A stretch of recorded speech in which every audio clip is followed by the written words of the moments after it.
And thank you for tuning in. I am excited for you to be here. As you know, we are talking about Black history and mental health and how they connect. And so wanting to jump right in and kind of go through or explain why I think this is important. So, and I get it. People, a lot of people are like, that's the past. Let the past be the past. Let's move forward. Black history is no longer an issue. However, I think it's very important for us to recognize how Black history and the traumas that has happened in our past still do affect us even today. And so I'm going to explore how that happens, why that happens, and what are some things that we can do to be better as a people, be better as a community. So before I do that, let me go ahead and tell you my name is Lakeisha Harris. I am a mental health therapist, and my goal always is to do whatever I can do to help you be your best self. And I believe that one of the best ways of doing that is through knowledge and through healing, right? And so if we are still holding on to things, sometimes we don't even realize it. When we're holding on to things or have things going on and we're not truly healed, it's impossible to be our best selves, right? So again, my goal is to do whatever I can do, and this right here is my time to go ahead and give some knowledge and some feedback so we can begin to dissolve some of the myths about therapy, bring some healing to people in general. And so I'm going to jump right in. Before I jump in and talk about the Black history, I want to talk about a study that is going on right now, and actually started in 1995, where two physicians got together with the Kaiser Permanente program and created a study called the ACE study, and it stands for the Adverse Childhood Experience Study. And what that study did is look at the brain of children who have gone through trauma, right? And so they looked at different traumas, from physical abuse, sexual abuse, emotional abuse, emotional neglect, mothers treated violently, so witnessing domestic violence, substance misuse in the household mental illness, as well as parental separation, divorce, and incarcerated family members. And so if you'll see, and what they found is that most people have experienced one of those type of traumas, right?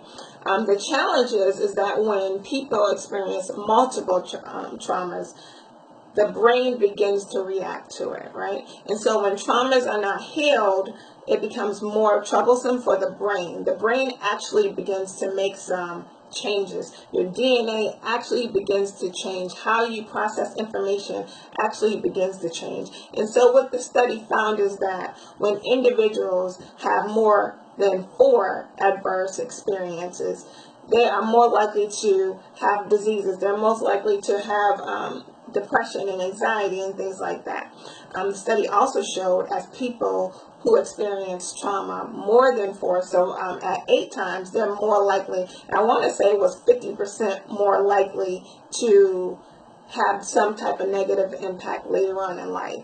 And so really it took a look at 1,700 cases, looked at the brain based on the number of traumatic events that they experienced, how that end up affecting them long term.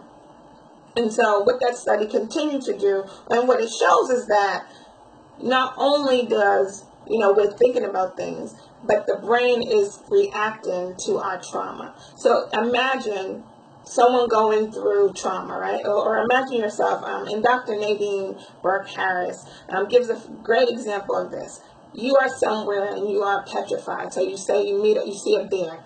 Automatically, you're going to be afraid. The bear is right here, and what do? Your brain is going to kick in, and it's going to tell you either fight or flight, right? So you're going to either fight the bear or you're going to run, right? And then as soon as that bear and that experience is over, you're able to calm down. And oftentimes you end up with a headache or some type of reaction, because your body has gone from a tense reaction and now it's calm.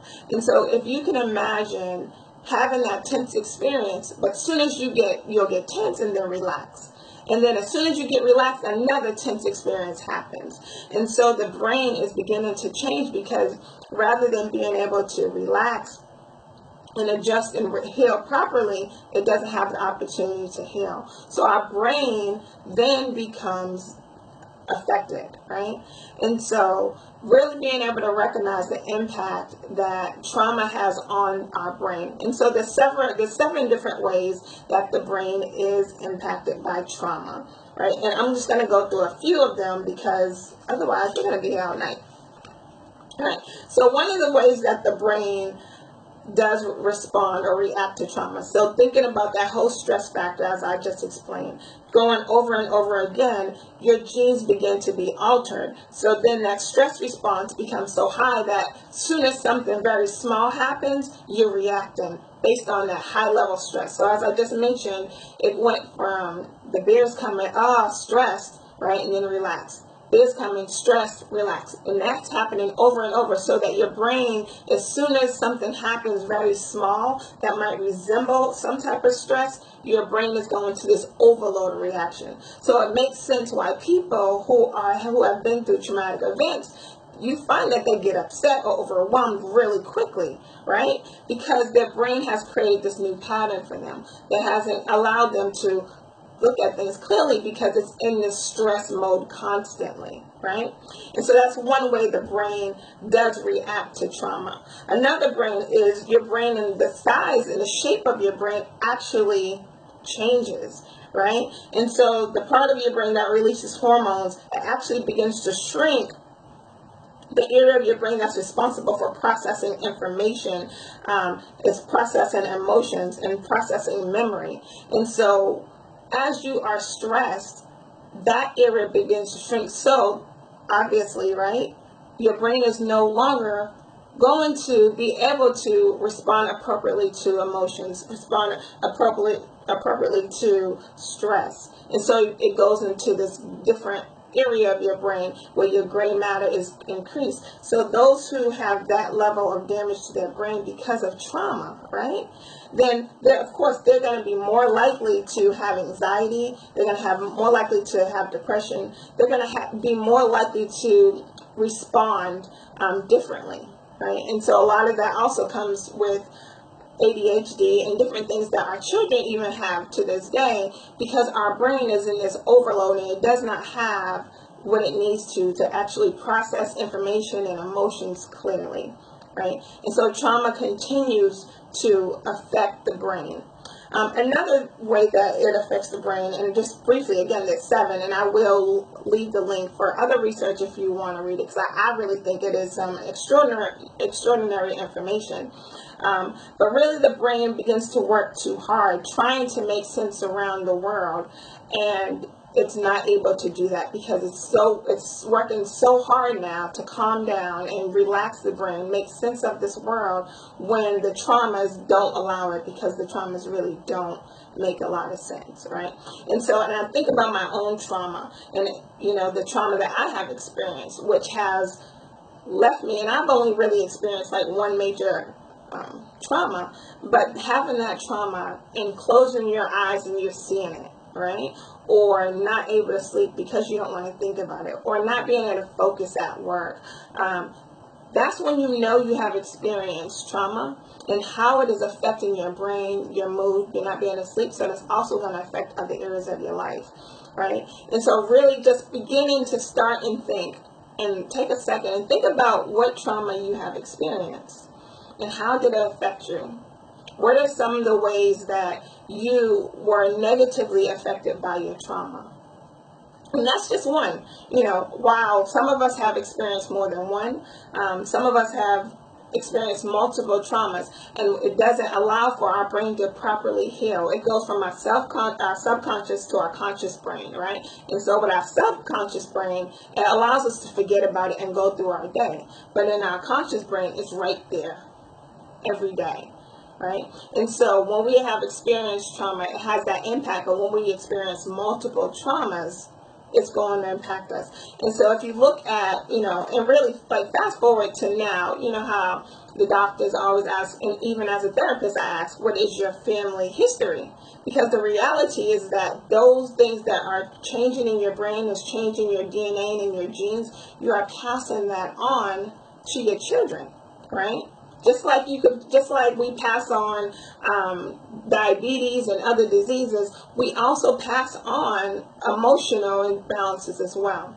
right? And so we need healing. And so fast forward, or go backwards rather, to slavery, right? And so with slavery, we know that there were slaves. So I do want to just give some real numbers to slavery and what that looks like. All right, so as slaves, slavery, right, when slaves were brought over, and it's an estimated 15 million slaves were brought over on slave ships.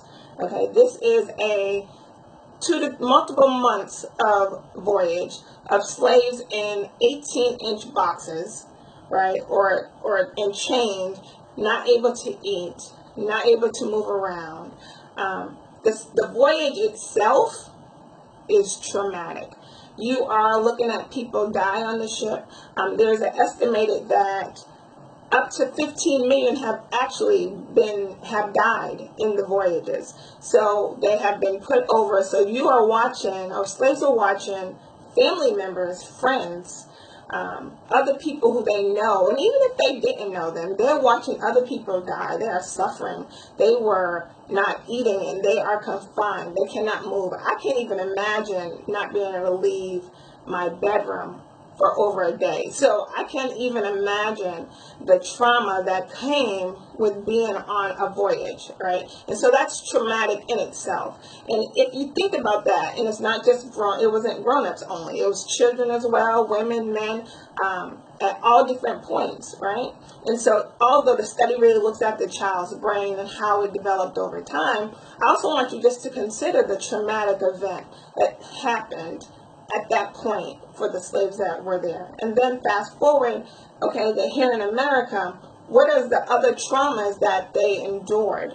All right, so we know that slaves endured rape, they endured physical abuse, but how much abuse do we really know, right? So we know that in their stories and their articles that was written from actually previous slaves and videos, and I'm going to add some of my research to the bottom of this video, just so that for those of you who want to get some more information, that you can get it, because I think knowledge is definitely power. If you can begin to understand why your ancestors were the way that they were, right?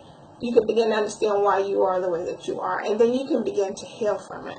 So just looking at some of the violence that happened, and some of the brainwashing that happened, the powerlessness that happened. And so slaves were forced to, for one, have children. Slaves were constantly raped, having children. Slaves were beat, and so there's reports of slaves being beat, of course, till they bled, and then salt poured on their wounds, right, and laid in the sun for the additional punishment. Slaves were not allowed, and well, some slaves were not allowed to marry, right? And then there were some slaves that were married and had children, had families, but then the wives would be separated from husbands. Sound familiar? Children would be separated from their fathers first, and then sometimes, usually it would be the mothers a little bit later, but oftentimes fathers were separated from their children.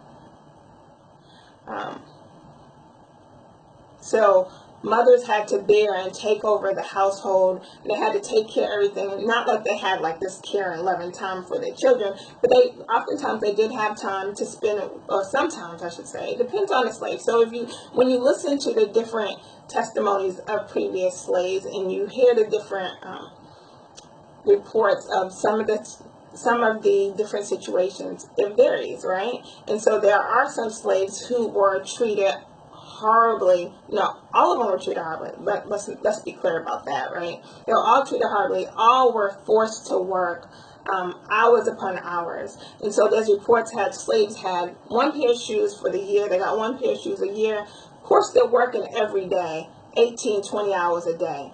And so the shoes are worn out. There's reports of slaves their shoes are run out. They would still have to work in the fields, barefoot, feet bleeding, because their shoes had nothing to hold them. So they're out in the field and their feet are going to get cut. Slaves were beat. They were denied food on some plantations. So what did they do? They stole. They did not have clothes, or they had their one outfit, but they were out in the cold, or in their cabins in the cold without heat, right? So they are working 18, 20 hours from sun up to sundown, 20 hours a day. They are having limited food, limited water, limited appropriate clothing for the weather. So this is abuse, right? It's emotional abuse, it's neglect, not to mention, the fact that they're forced to work, the fact that they are whipped for the smallest things that they've done, the fact that they had a requirement of product that they had to collect, a certain amount of work, a quota that they had to meet on a daily basis, and the consequences of that. They were taken away from their families, denied basic needs.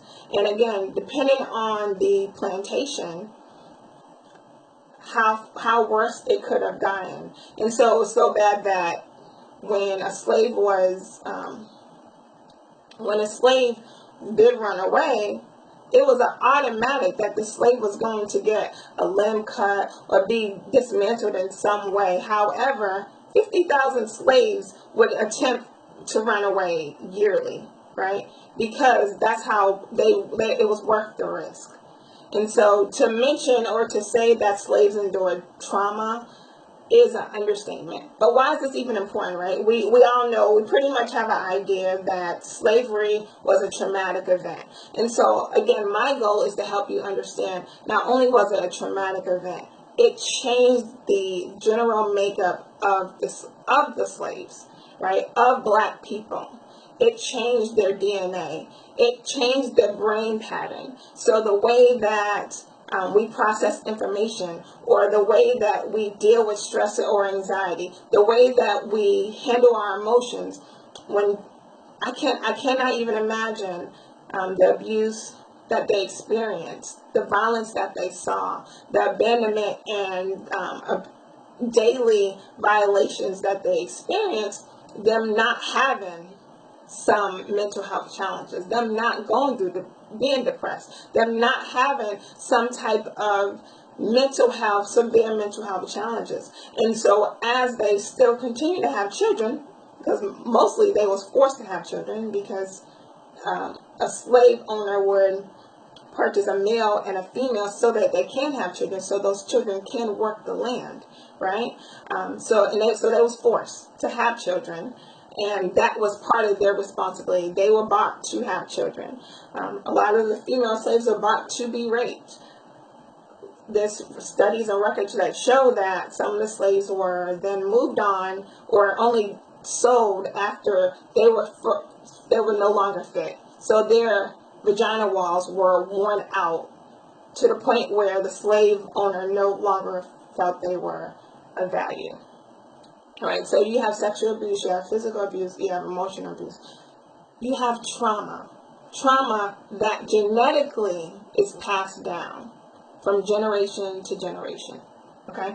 And so, not to harp on that, but I think it's so important because we so dismiss slavery, like, because it's no longer here, it doesn't affect us. So, okay, so my personal story.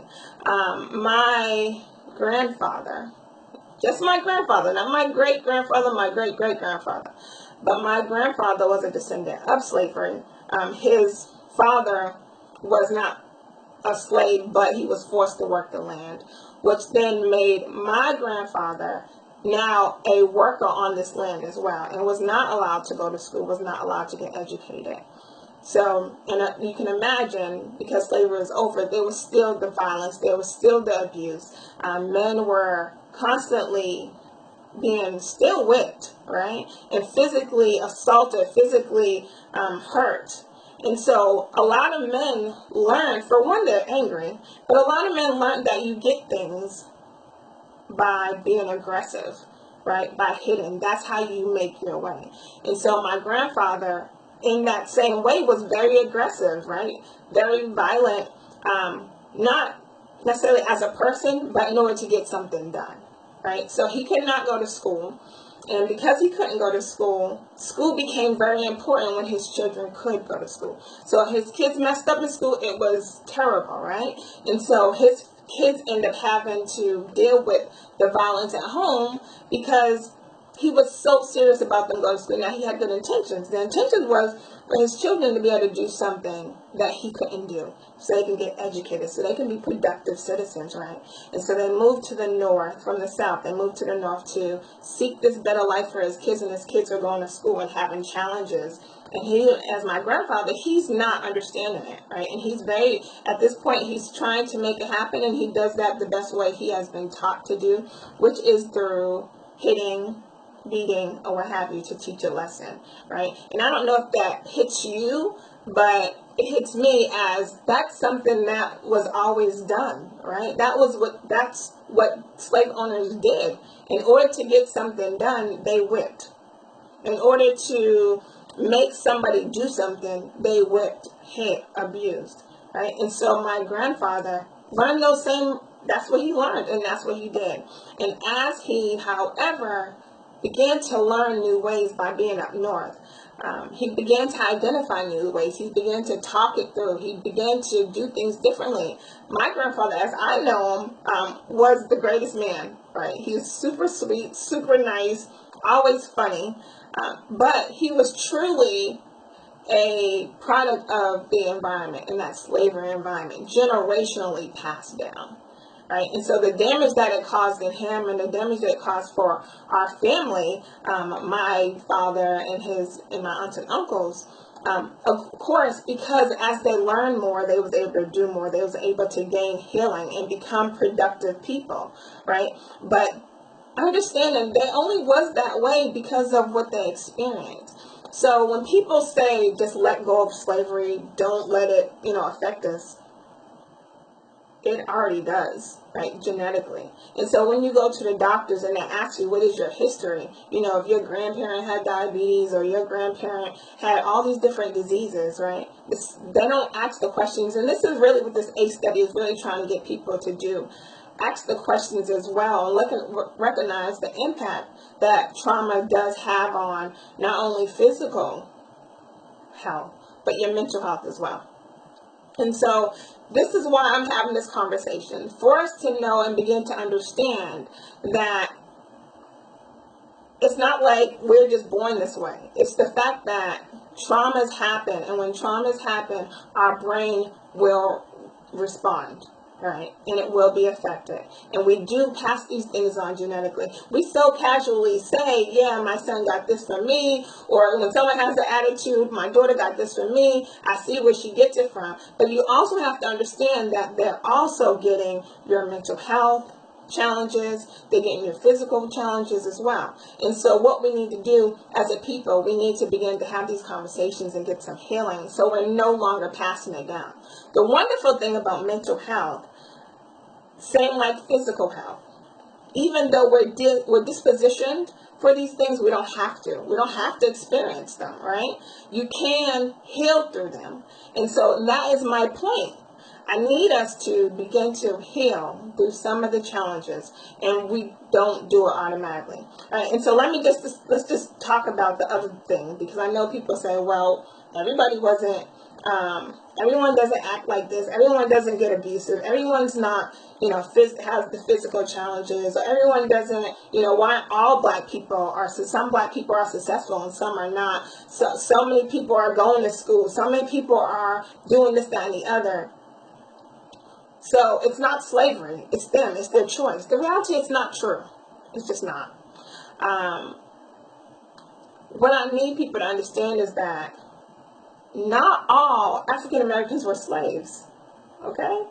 Not all African Americans were people who endured multiple traumas, right? There were slaves that actually wasn't physically abused, mainly because they were the child of the slave owner, right? And so there's slave reports that talk about, they were not abused because they were still slaves, but they did not experience the harsher punishments, the harsher consequences, the harsher traumas as other slaves. So no, all black people are not doing things, all people are not on drugs, or all black people are not having mental health challenges, right? Because nor were they ever. But the ones, if you take a look at your family tree and have a conversation with your family and figure out what were some of the messages that were passed down from generation to generation. What were some of those messages? And a lot of times they were messages that was delivered to us to help us survive, right? And so in the book, Post-Traumatic Slave Syndrome, it really takes a good look at some of the messages that we were given as slaves and how we pass it on. For instance, initially, so when slaves had daughters, when they got about 10, 12 years old, the slave owner would begin to look at their daughters, right? And they would look at them so they can have sex with them and rape them, right? And so mothers, as a defense mechanism, would say, you don't want that stupid girl. She's not bright. Yeah, take me, because they don't want their daughters raped. And so that's why they did that. That's why parents would talk negatively about their children to keep the slave owner from wanting them or being interested in them. And so sometimes we still do that. We don't even realize where it came from. A lot of times people will talk about their kids, sometimes even to motivate. It's so funny, right? Because my father did that to me. I was like, hey, that doesn't work for me. But he's like, I'm just trying to motivate you to do better. And I remember this like it was yesterday, and I was in high school, maybe a freshman. My mother's side of the family was raised completely different, and we had a very different experience. So when my father was like, he made some comment to me, and I was like, hey, that doesn't work for me. So if that's going to be your response, let's not talk. But now in hindsight, I get it. I get where that comes from, because you're doing it to protect. You're doing it to motivate. They were doing it to help us. But now